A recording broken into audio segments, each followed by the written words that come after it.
Managerial grid is a self-assessment tool by which individuals and organizations can help identify a manager's or leader style. The managerial grid is a graphic portrayal of two-dimensional view of leadership developed by Robert Blake and Jean Mouton. It is an approach to understanding managers' concern for production and concern for people. Managerial grid kay usa ka self-assessment tool nga ang mga individual o mga organisasyon makatabang sa pag-ila sa usa ka manager o leader style.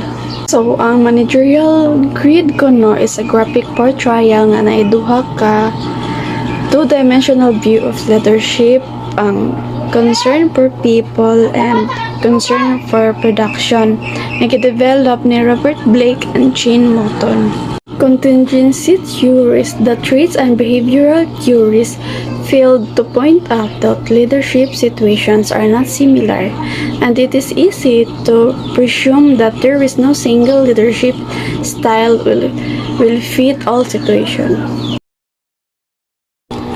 This model consists of 7 alternative ways for managers to approach decision-making, depending on how much participation they want to allow subordinates in the decision-making process. Number 1. Manager makes decision and announce it. If mag-decision ang isa ka manager, iya dayo ipahibalo ang iyang mga employees. Number 2. Manager sells decision. Ang manager iyang ubaya iyang decision sa mga employees or ibaligya. Number 3, managers present ideas and invite questions. So, ang manager mag-present siya og ideas and magdawat po siya mga questions sa iyang mga employees. Number 4, manager presents tentative decision subject to change. So, magpakita ang manager og isa ka decision nga pwede pa mausab. Number 5, managers present problems, get suggestions, make decision. So, if magpakita ang manager og problems, makakuha siya mga suggestions sa mga employees and makabuhatan na siya decision. Number 6, managers defines limits as group to make decision. So, manager, maghatag siya og limit, tas mag-ask siya sa isa ka group nga maghimog decision. 7, managers permit subordinates to functions within limit defined by superior. So, gitagaan sila o pagtugot sa manager nga lihuko nila ilang work sa gihatag nga limitasyon nga adlaw silang manager. The leader's choices depend on 3 factors. Number 1, forces in the manager. Forces in the manager consist of manager's background, knowledge, values, and experience.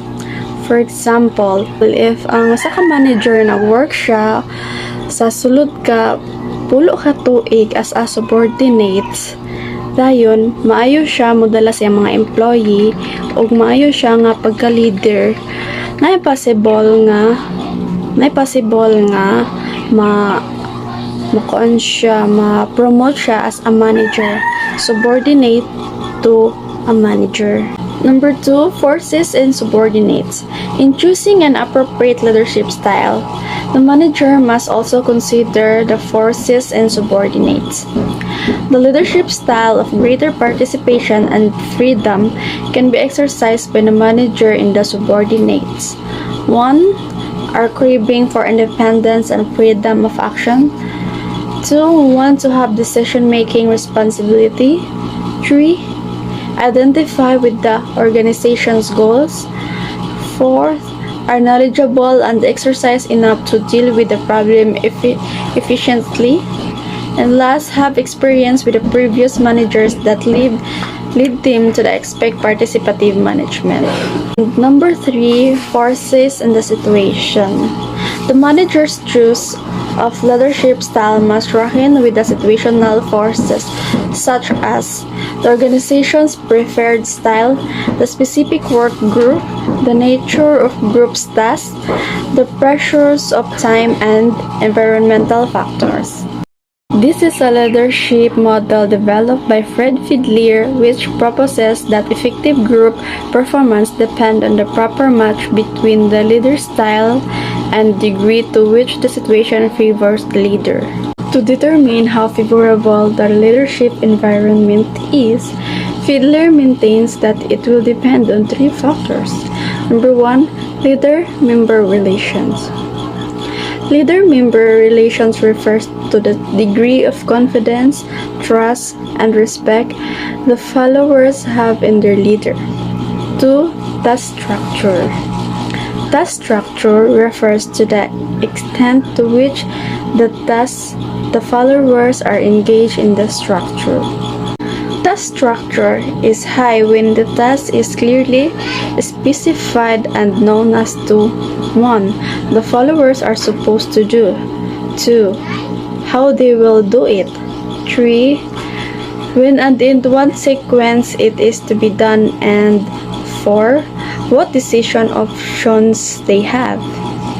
Task structure is how when the task is unclear, ambiguous, or unspecifiable. Number 3, position power refers to the power inherent in the leadership position. This is a leadership model developed by Robert House and Terence Mitchell that state that the leadership job is to create a work environment through its structure, support, and rewards that help employees reach the organization's goals. The two major roles involved are: first, the creation of a good orientation, and second, the improvement of the path toward the goals so that they will be attained. How Mitchell identified four leadership behavior.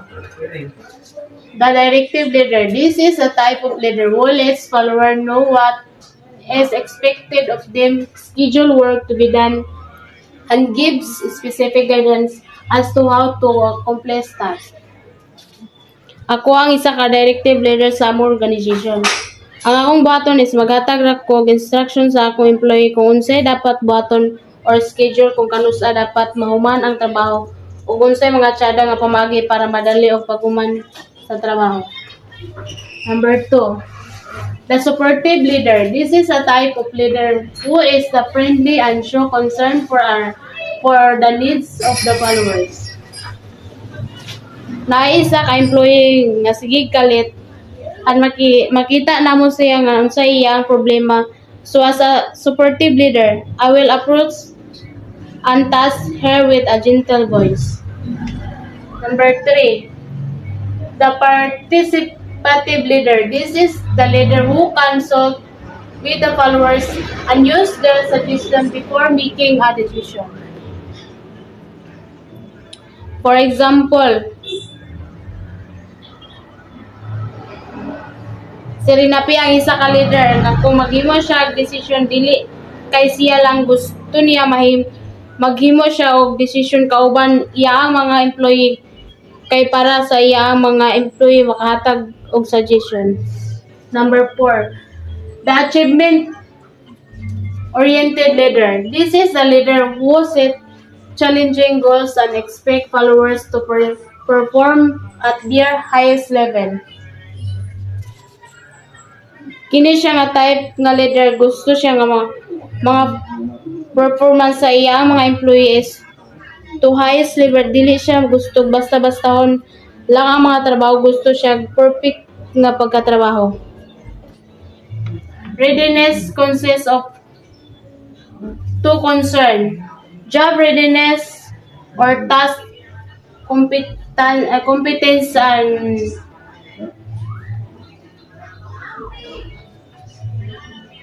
ang isa ka employee nga naghatag nimo og task is kabalo siya og buhat ana. Number 2, psychological readiness or commitment.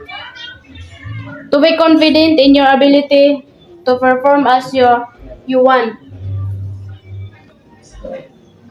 A person who has high task competence has acknowledged and abilities to perform the job without a manager structuring or directing the work. A person who has high commitment has the self-motivation and desire to be high quality work. Mo-apply kag trabaho so makita nila sa imong biodata kung unsay high biodata kung high school graduate baka or college graduate. So, syempre kung college graduate ka, mas piliyon nila ang college graduate kaysa high school. Kay mas daghan o dakog kay balo ang college kaysa high school graduate. Number 1, those with high competence and low commitment. Ang pasabutan is gamay ra kay balo so dili pud kayo siya makabalo sa iyang trabaho. Number 2, those with low competence but with high commitment. Wala kayo siya kay balo pero gapaning kamot siya. Number 3, those with high competence but with low commitment. Para daw siya is daghan o kay balo pero tapulan. Number 4, those with high competence and high commitment. Daghan o kay balo dayon hardworking pod. Too much the various state of readiness by subordinates. Earthly and Blanchard device for leadership style available to leaders. Number 1, the directing style that is the best for low followers readiness.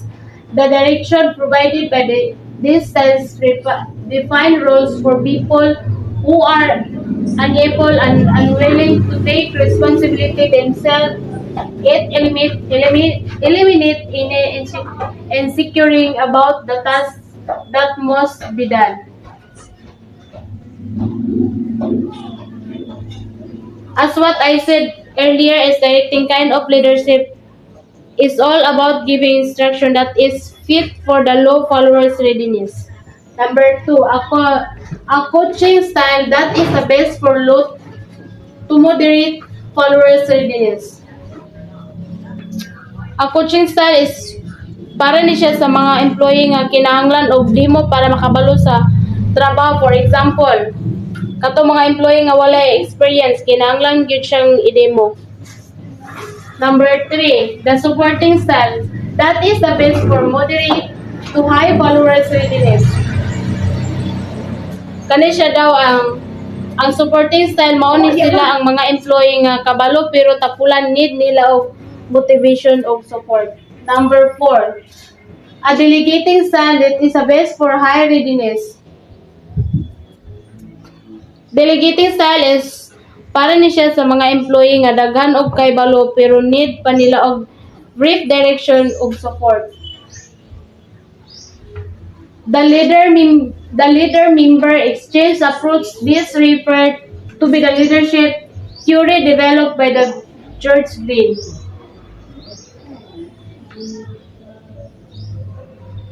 I am a leader in an organization din kung gitudluan si Aimee or si Aimee is one of my employee, diba? Tudluan ako siya. While gitudluan ako siya, nagatag man siya og suggestion or idea para matsada ang outcome sa among activity. Mao na siya ang ginatawag nga exchange of communication.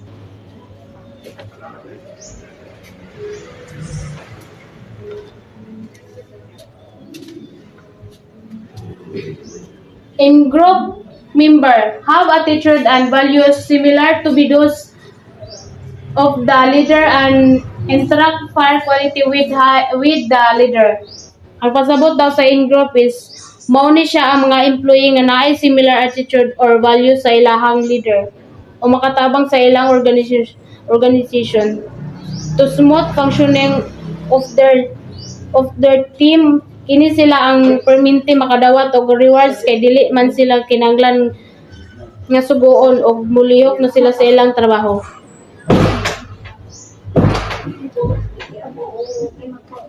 Out-group member are the treat in accordance with a more formal understanding to supervisor-subordinate or relation.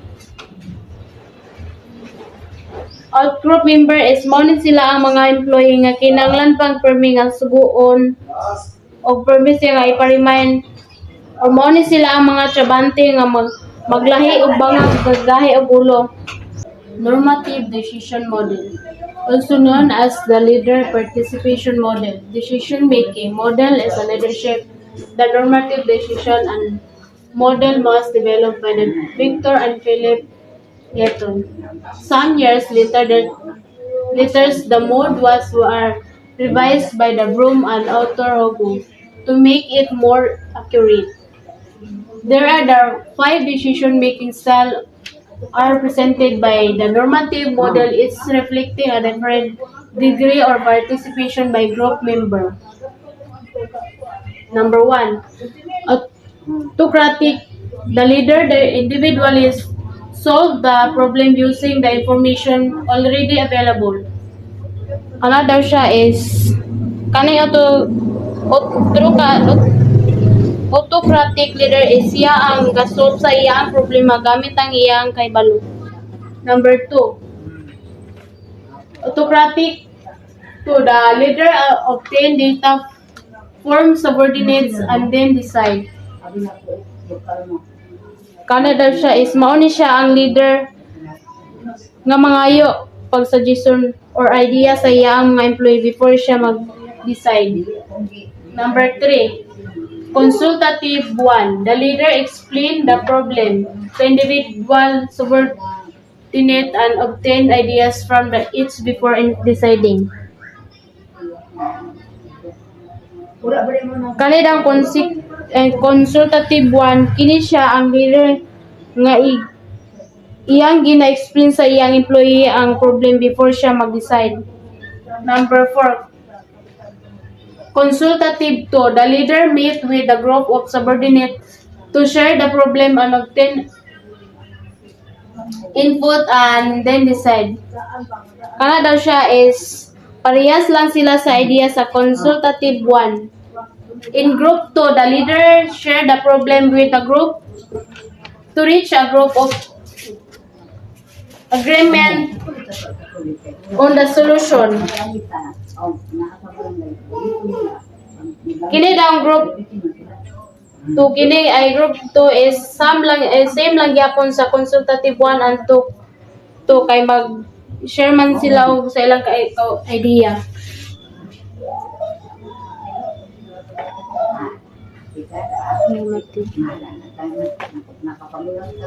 The normative decision model is based on the following assumption. Number 1, the leader can be accurately classifying problem accounting to the criteria offered. The directive outcome, kini siya ang the leader is siya ang handle sa tanan activities sa isa ka organization. So kay siya man ang ga-handle dili siya mag-identify ang problem or ma-solve.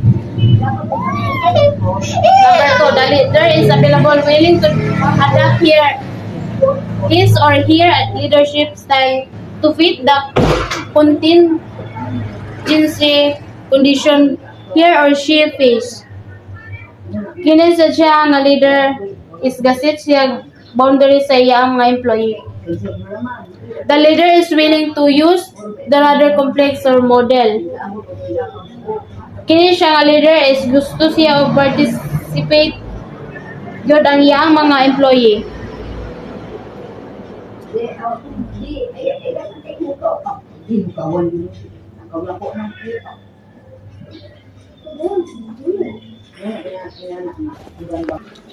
Leader says that to fit the contingency condition he or she face, the leader is willing to use rather complex and model. Number 4, the employee will accept the delegacy of different style being used for the different problem as well as the validity of the leadership classification of the situation at hand. The Macroman model is a model was developed by John P. Number 1, the directive automatic. The leader make a decision and literally and closely supervise the activities of the subordinate.